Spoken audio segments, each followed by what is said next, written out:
దేశవ్యాప్తంగా ఇళ్ల కూల్చివేతపై ముఖ్యంగా బుల్డోజర్లతో ఇళ్ల కూల్చివేతపై సుప్రీంకోర్టు సంచలన తీర్పునిచ్చింది. ఇళ్ల కూల్చివేత అంశానికి సంబంధించి సరైన నిబంధనలు పాటించాలంటుంది సుప్రీంకోర్టు. 15 రోజుల ముందే నోటీసులు ఇవ్వాలంటుంది. ఇళ్ల కూల్చివేత నివసించే హక్కును హరించే అంశంగా సుప్రీంకోర్టు పరిగణిస్తోంది. ముఖ్యంగా ఇళ్ల కూల్చివేత సమయానికి సంబంధించి నోటీసులను ఛాలెంజ్ చేయడానికి గడువు ఇవ్వాలంటోంది. 15 రోజుల ముందు నోటీసులు ఇవ్వాలని చెప్తుంది. మున్సిపల్ చట్టాలు కూడా రాజ్యాంగానికి లోబడి ఉండాలంటున్న సుప్రీంకోర్టు ఖచ్చితంగా నిబంధనలు పాటించి తీరాల్సిందంటుంది. నిబంధనలు అతిక్రమిస్తే ఖచ్చితంగా చర్యలు తీసుకుంటామంటూ పేర్కొంటుంది. ఇక అధికారుల జీతాల్లోంచి కట్ చేసే అంశాన్ని కూడా సుప్రీంకోర్టు పరిగణిస్తోంది. ఇక నిబంధనలు ఉల్లంఘిస్తే కోర్టు ధిక్కారంగా పరిగణిస్తామంటూ సుప్రీంకోర్టు వార్నింగ్ ఇచ్చింది. కూల్చివేతలు తప్పనిసరి అయితే తగిన కారణాలు చెప్పాలన్న సుప్రీం ఇక కూల్చివేతలను తప్పనిసరిగా వీడియోగ్రఫీ చేయాలంటూ ఆదేశాలు జారీ చేసింది. దేశవ్యాప్తంగా బుల్డోజర్ యాక్షన్కు మార్గదర్శకాలు జారీ చేసింది సుప్రీం. సరైన విధానం పాటించకుండా ఇల్లు కూల్చివేత రాజ్యాంగ విరుద్ధమంటోంది సుప్రీంకోర్టు. ఇళ్లను కూల్చివేయడం అంటే నివసించే హక్కును కాలరాయడమే అంటూ సుప్రీంకోర్టు పేర్కొంటుంది. ఈ నేపథ్యంలో దేశవ్యాప్తంగా బుల్డోజర్లతో ఇల్లు కూల్చివేతపై జరుగుతున్న అంశానికి సంబంధించి ప్రస్తుతం సుప్రీంకోర్టు తీర్పు సంచలనంగా మారుతుంది. ముఖ్యంగా తెలంగాణలో హైడ్రా పేరుతో జరుగుతున్న కూల్చివేతల నేపథ్యంలో ఇప్పుడు సుప్రీంకోర్టు ఇచ్చిన తీర్పు కూడా సంచలనంగా మారుతోంది. ఇటు ఓవైపు సుప్రీంకోర్టు కొన్ని అంశాలకు సంబంధించి వాటర్ బాడీస్ కావచ్చు, ప్రభుత్వ స్థలాలు, అలాగే ప్రభుత్వ భూములకు సంబంధించినటువంటి అక్రమ కట్టడాలను ఎలాంటి నోటీసులు లేకుండా కూల్చివేయచ్చు అంటూ గతంలో ఇచ్చిన మార్గదర్శకాల నేపథ్యంలో తాజాగా సుప్రీంకోర్టు ఇచ్చిన తీర్పు అంటే ఇళ్ల కూల్చివేత సంబంధించి సుప్రీంకోర్టు ఇచ్చిన తీర్పు మరింత ఆసక్తికరంగా మారుతోంది. ఇళ్లను బుల్డోజర్లతో కూల్చివేయడం అంటే నివసించే హక్కును హరించివేయడమేనంటూ సుప్రీంకోర్టు తాజా తీర్పులో వెల్లడించింది. ఇక ప్రభుత్వ స్థలాల గురించి గతంలో సుప్రీంకోర్టున్న నిబంధనలు పక్కన పెడితే తాజాగా ఇళ్ల కూల్చివేత సంబంధించి సుప్రీంకోర్టు చెప్పిన మార్గదర్శకాలు ఇప్పుడు మరింత ఆసక్తిగా మారుతున్నాయి. ఎట్టి పరిస్థితుల్లో కూల్చివేతలకు సంబంధించిన నోటీసులను సవాల్ చేసేందుకు తగినంత సమయం ఇవ్వాలంటున్న సుప్రీంకోర్టు అందుకు నోటీసులకు 15 రోజుల సమయం ఇవ్వాలంటూ చెప్తోంది. ఇక ప్రతి అంశాన్ని కూడా వీడియోగ్రఫీ చేయాలంటుంది. నిబంధనలు ఉల్లంఘిస్తే అధికారుల జీతాల్లోంచి కట్ చేస్తామంటూ సుప్రీంకోర్టు చెప్తోంది. మొత్తం మీద సుప్రీంకోర్టు చెప్తున్న తీర్పు ఇప్పుడు సంచలనంగా మారుతోంది. హైడ్రా కూల్చివేతల నేపథ్యంలో తెలంగాణలో సుప్రీంకోర్టు తీర్పు ఏ రకంగా ఉండబోతుందని మాత్రం ఆసక్తికరంగా మారుతుంది. సుప్రీంకోర్టు ఏం చెప్తుంది, సుప్రీంకోర్టు చెప్పిన తీర్పు అంశాలకు సంబంధించి ఎలాంటి చర్చ సాగుతుంది, మా ప్రతినిధి సాగర్తో మాట్లాడదాం. సాగర్తో మాట్లాడే ముందు ఒకసారి సుప్రీంకోర్టు తీర్పు అనేది చెప్పే ప్రయత్నం చేస్తాను. సుప్రీంకోర్టు 15 రోజుల గడువు ఇవ్వమంటుంది. దేశవ్యాప్తంగా బుల్డోజర్ యాక్షన్కు మార్గదర్శకాలు జారీ చేసింది సుప్రీంకోర్టు. మున్సిపల్ చట్టాలు కూడా రాజ్యాంగానికి లోబడి ఉండాలంటూ సుప్రీం చెప్తోంది. ఇళ్ల కూల్చివేత నోటీసులను సవాల్ చేసేందుకు సమయం ఇవ్వాలంటుంది. దీంతో హైడ్రాకు సంబంధించి హైడ్రా కూల్చివేతల నేపథ్యంలో ప్రస్తుతం సుప్రీంకోర్టు చెప్పిన ఈ అంశాలు ఆసక్తిని రేపుతున్నాయి. హైడ్రా కూల్చివేతల పరంపర కొనసాగుతుంది. తెలంగాణలో హైడ్రా ఒక సంచలనంగా మారింది. హైడ్రాకు చట్టబద్ధత కూడా కల్పించింది ప్రభుత్వం. ఈ నేపథ్యంలో తాజాగా సుప్రీం ఇచ్చిన నిబంధనలు హైడ్రాకు ఒక షాక్ అనేది చెప్పాలి.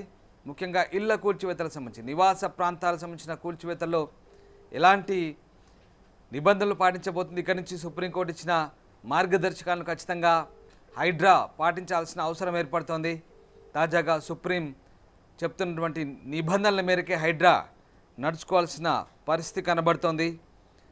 నివసించే హక్కును కాలరాయడం అంటూ సుప్రీంకోర్టు తీవ్రంగా పరిగణించిన నేపథ్యంలో మరి ఇప్పుడు హైడ్రాకు ఈ నిబంధనలు కొంత దూకుడు తగ్గించే అంశంగా పరిగణించాల్సిన పరిస్థితి కనబడుతోంది.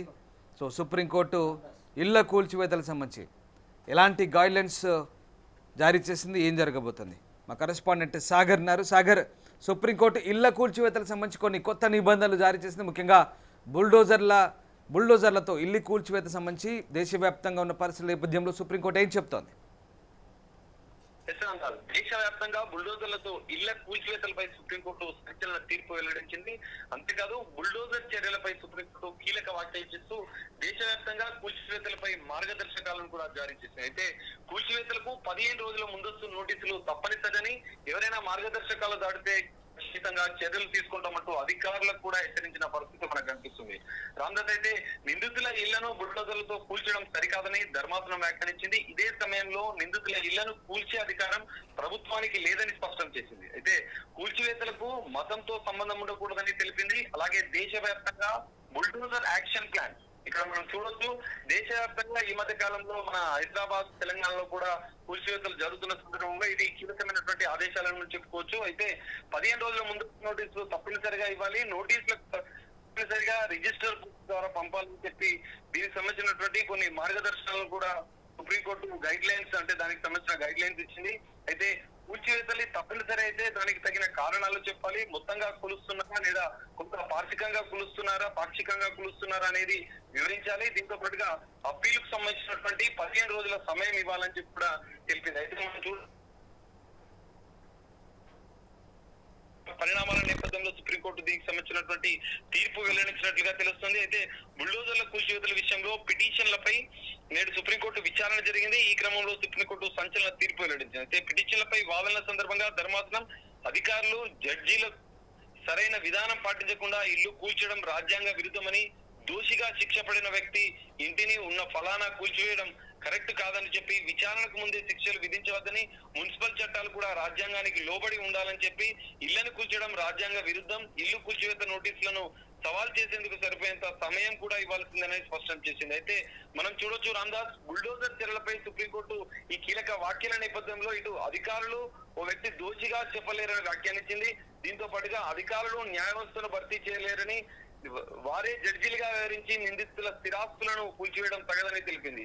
ఏకపక్షంగా బుల్డోజర్ కూల్చివేతలు తగవని హితవు పలికింది. అయితే రాష్ట్రాలు, అక్కడ పనిచేసే అధికారులు మితిమీరి చర్యలు తీసుకోవద్దని, అంటే కొన్ని నిబంధనలకు విరుద్ధంగా కూల్చివేతలు చేపట్టవద్దని, రాష్ట్రంలో నిందితుల ఇళ్లను బుల్డోజర్లతో కూల్చడం సరికాదని ధర్మాసనం వ్యాఖ్యానించింది. అయితే నిందితుల ఇళ్లను కూల్చే అధికారం ప్రభుత్వానికి లేదని స్పష్టం చేసింది. అయితే కూల్చివేతలకు మతంతో కూడా సంబంధం మనం తాజాగా చూసుకోవచ్చు. ఉత్తరప్రదేశ్ లో జరిగినటువంటి తాజా పరిణామాల నేపథ్యంలో ఇప్పటికీ కొంతమంది సుప్రీంకోర్టును ఆశ్రయించారు. దీనికి సంబంధించినటువంటి కీలకమైనటువంటి ఇక్కడ జడ్జిమెంట్ అని మనం చెప్పుకోవచ్చు రామ్దాస్. మొత్తంగా ఉత్తరప్రదేశ్ లోనే కాదు, దేశవ్యాప్తంగా ఇళ్ల కూల్చి, అంటే ఒక పౌరుడి యొక్క హక్కు ఇళ్లను ఉంచుకోవడం, దాన్ని ఉన్న ఫలంగా కూల్చేసే అధికారం ఏ అధికారులకు లేదు. 15 రోజులు తగిన సమయం ఇవ్వాలంటూ దేశవ్యాప్తంగా ఉన్నటువంటి కొన్ని చర్యల నేపథ్యంలో ఈ రోజు సుప్రీంకోర్టు ఈ విధమైనటువంటి మార్గదర్శకాలు సంబంధించినటువంటి తీర్పు ఇచ్చినట్లుగా తెలుస్తుంది Ramdas. Right, thank you Sagar.